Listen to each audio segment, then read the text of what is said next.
Bonjour Mathilde. Bonjour. Est-ce que tu peux te présenter en quelques mots, s'il te plaît? Je m'appelle Mathilde Nicolos, je suis professeure de chant et de technique vocale au conservatoire d'Annecy. D'accord. Et plutôt chant, tu enseignes plutôt le chant classique ou le chant musiques actuelles? Alors moi je suis formée au chant classique mais j'enseigne toutes les esthétiques dans la mesure du possible. D'accord. Est-ce que tu peux nous dire comment et pourquoi tu es devenue professeur de chant?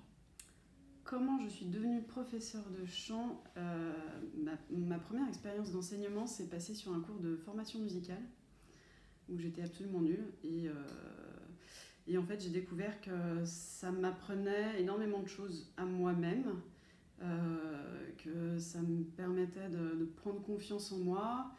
Et puis ensuite, j'ai enseigné à des amis, des gens qui me demandaient, et puis petit à petit, école de musique, et pour finir, fonction publique. Voilà. Et est-ce que tu peux nous dire vraiment un peu plus pourquoi tu es devenue professeur de chant?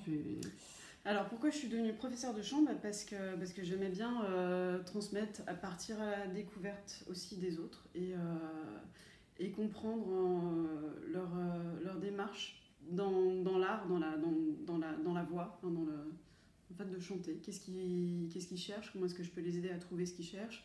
Comment est-ce qu'on peut aussi se perdre et décaler peut-être la recherche? Ok. Est-ce que tu pourrais évoquer un moment qui te paraît important, un moment clé dans ton parcours de professeur de chant?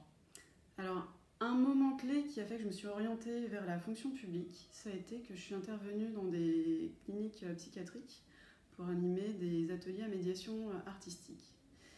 Et je me suis rendu compte, alors j'y allais avec la boule au ventre au début, en me demandant si j'étais vraiment légitime à transmettre mon amour du chant. En fait, ça a été ça. Ça m'a révélé que dans ce contexte-là, c'était l'amour du chant qui importait. Et puis la culture aussi, de partager quelque chose et de faire découvrir aux gens une forme de culture euh, qui partent aussi à la recherche d'eux-mêmes. Et ça m'a orientée à la fois un peu plus dans l'enseignement et un peu plus vers la fonction publique et la notion de service public. Voilà. Donc D'accord, ça a donc été vraiment formateur enfin, c'est fondamental dans ma vie d'enseignante du chant. d'accord, donc cette notion de service public qui est très importante pour toi.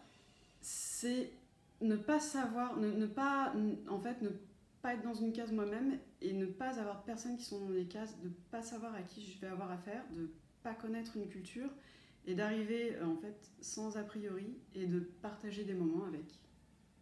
Mhm.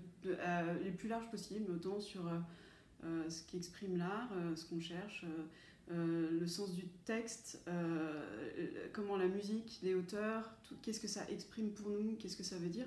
Ça m'a vraiment interrogée de manière très profonde sur la création artistique, sur la création artistique à travers l'interprétation, ce qui est pas forcément, ce qui n'était pas toujours présent pour moi en tant qu'interprète sur scène.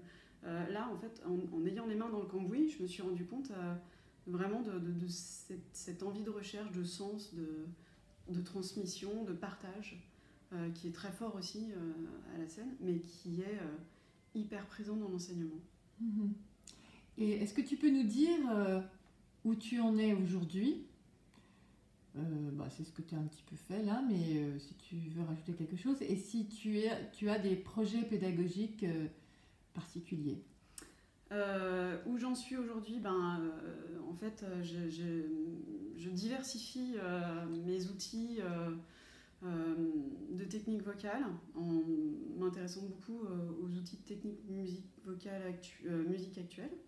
Euh, et, euh, et ce qui m'interroge en ce moment, ma petite marotte, c'est l'apprentissage de la scène. Comment permettre aux élèves en fait, de rentrer eux dans cette démarche de partage avec un public qu'ils ne connaissent pas et avec qui ils vont devoir partager un moment d'échange artistique. Voilà. Donc ça, c'est un projet concret, un projet Et pédagogique. concrètement, en fait, oui, j'ai un atelier qui s'est mis en place au conservatoire, un atelier scénique. Où on travaille en trinôme avec une chef de chant, une prof de théâtre et moi-même. Et en fait, fait, cette approche pluridisciplinaire et transdisciplinaire me paraît quand même essentielle pour prendre en compte aussi, pour qu'ils aient plusieurs ressources, en fait, et qu'ils puissent s'appuyer à la fois sur des connaissances de la dramaturgie, du chant, et etc., de voir comment est-ce que... aussi de les interroger sur qu'est-ce qu'ils vont mettre en jeu quand ils sont en scène, et comment est-ce qu'ils présentent leur plaisir de chanter à d'autres personnes. Voilà. Est-ce que tu veux rajouter quelque chose? C'est le mot de la fin alors? Ouais, c'est le mot de la fin. Partageons tous le chant de quelque manière que ce soit. Super. Merci beaucoup Mathilde.